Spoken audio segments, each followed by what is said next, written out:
오늘은 일본에서 일어난 두 가지 충격적인 재판 결과와 후쿠시마에서 재배되고 있는 쌀이 어떻게 소비되고 있는지 소개해 드리도록 하겠습니다. 두 가지 재판 역시 후쿠시마 원전 사고에 관련된 내용인데요. 어떤 내용인지 지금 바로 확인해 보도록 하겠습니다. 구독과 좋아요는 영상을 제작하는 데 큰 도움이 됩니다. 꼭 부탁드립니다. 2011년 동일본 대지진으로 약 16,000명이 사망했는데요. 일본 소방청에 따르면 간접적인 피해까지 더하면 대략 2만에 달하는 사망자가 발생한 것으로 보고 있습니다. 물론 동일본 대지진이 후쿠시마 원전 사고 때문에 발생했다고 볼 수는 없지만 원전 사고 역시 지대한 영향을 미친 것은 사실입니다. 후쿠시마 원전은 도쿄전력이 운영하고 있는데요.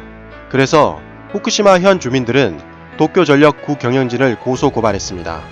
고소 고발된 도쿄전력 구경영진은 3명인데 가스마타 스네이사 전 회장과 무토 사카에 전 부사장, 다케구로 이치로 전 부사장이었습니다.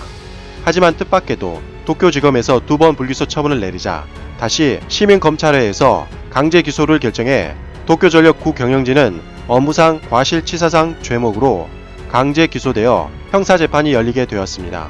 재판에서는 원전 사고를 일으킬 수 있는 거대한 해일을 예측할 수 있었는가와 상황에 따른 거대 해일 대책을 취하고 원전 사고를 방지할 수 있었는가 두 가지가 최대 쟁점이었습니다.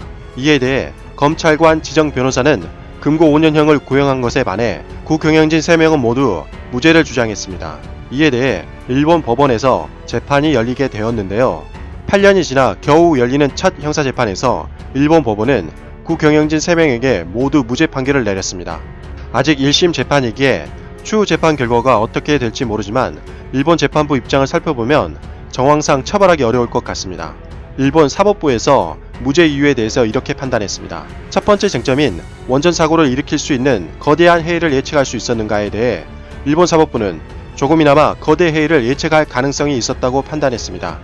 하지만 두 번째 쟁점인 상황에 따른 거대 해일 대책을 취하고 원전 사고를 방지할 수 있었는가에 대해 일본 사법부는 후쿠시마 사고 당시 원전 운전을 정지할 의무가 있다고 보기는 어렵다고 판단했습니다.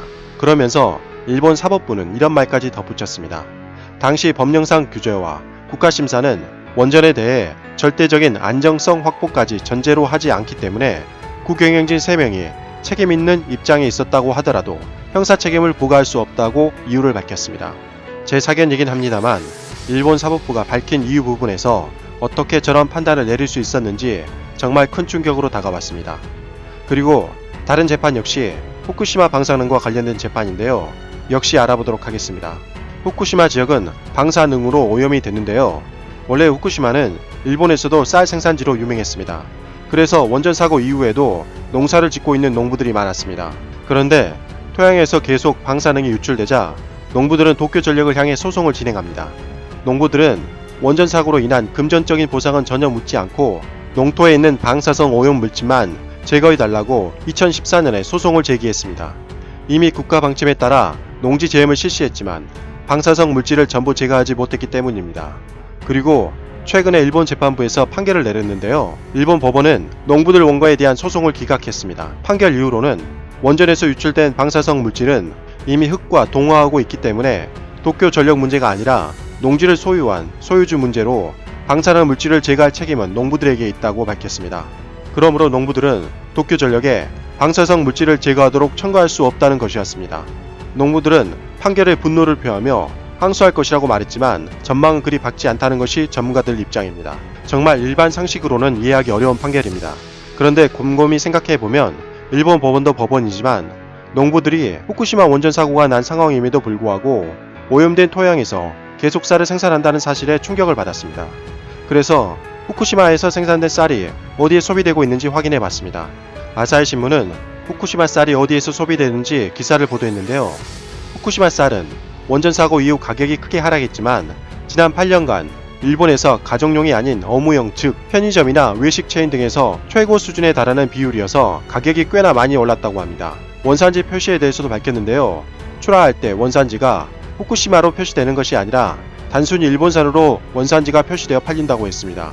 일본 농림수산성에 따르면 2017년 6월부터 2018년 6월까지 1년간 조사했는데 후쿠시마 어무용 쌀 비율은 61%로 군마와 도치에 이어 전국 3위를 차지했다고 발표했습니다.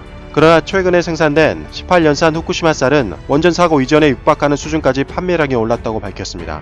최근 일본에서 맞벌이 세대와 1인 가족이 늘어나면서 테이크아웃과 외식이 많아졌기 때문이라고 합니다. 그러면서 후쿠시마 쌀을 유통하는 업체는 후쿠시마 쌀은 가격은 저렴하면서 맛은 좋다고 말하기도 했습니다.